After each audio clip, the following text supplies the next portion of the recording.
నమస్తే. 50వ సూత్రము తజ్జః సంస్కారోన్య సంస్కార ప్రతిబంధి. తజ్జః సంస్కారోన్య సంస్కార ప్రతిబంధి.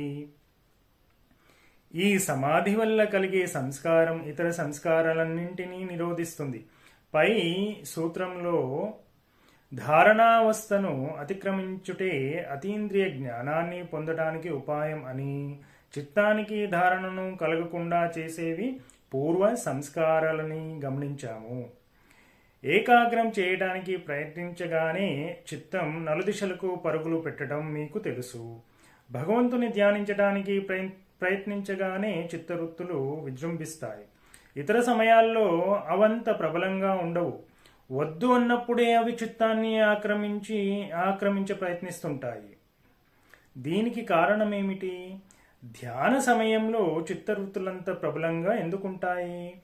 వాటిని నువ్వు నిరోధించే ప్రయత్నం చేస్తావు కాబట్టి అవి తమ పూర్తి శక్తితో ప్రతిఘటిస్తాయి. చిత్తంలో ఎక్కడో దాగి ఉండే సమయం రాగానే పులుల మాదిరి దాడి చేసేందుకు సిద్ధంగా ఉండే ఈ పూర్వ సంస్కారాలు ఎన్ని కోట్లుంటాయో! ఇతర వృత్తులను వదిలి మనకు కావలసిన ధ్యేయాకార వృత్తి ఒక్కటి మాత్రమే వెలువడటానికి ఈ వృత్తులన్నింటినీ నిరోధించాలి. అయితే నిరోధించే సమయంలోనే చిత్తవృత్తులన్నీ ఒక్కమారుగా వెలువడటానికి ప్రబల ప్రయత్నం చేస్తాయి. సంస్కారాలు ఇంత బలంగా ఉంటాయి కాబట్టే అవి చిత్తానికి ఏకాగ్రతను లభించనీయవు.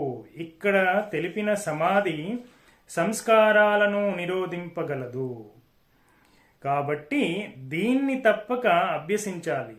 ఈ రకమైన చిత్త ఏకాగ్రత వల్ల కలిగే సంస్కారాలు ఇతర సంస్కార వ్యాపారాలను నిరోధించగలిగేంత బలీయంగా ఉంటాయి. Thank you.